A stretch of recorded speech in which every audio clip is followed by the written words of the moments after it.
What is the saddest thing you've seen a parent do to their child in public? This one family at school had two kids, son and daughter. Son was the football prodigy, receiver could catch a ball thrown anywhere near him. Fast on his feet, kind of reminds you of that scene in the Forrest Gump movie when they hand Tom Hanks the ball and he just goes. The daughter was a quiet bookworm. She was never without a book, e-reader, tablet, pad, just whatever had her latest novel before her. Everyone knows I'm not a big sports fan, but this game was scheduled for early on Friday afternoon. Some severe T-storms were moving in that night, and this was the deciding game to see if we were going to the playoffs. So faculty decided to have the more important ball game as opposed to afternoon class.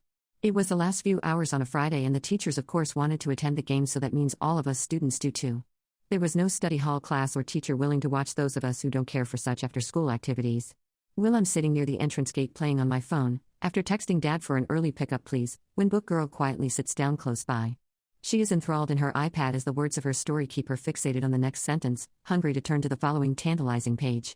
Her dad had said something earlier about needing to put that away and cheer for her brother because this was a very important event happening now. You can read that old crap anytime, this should be more important to you. I just rolled my eyes and kept staring at my phone, watching the latest shorts from some of my favorite creators. Dad gives up and walks away, but Mom wasn't going to settle for this behavior. Her daughter needed to appreciate how talented the brother was because any idiot could read but no one could perform like him on the field. With that, she jerks the iPad away and smashes it on the concrete bleachers. There, now you can watch the game.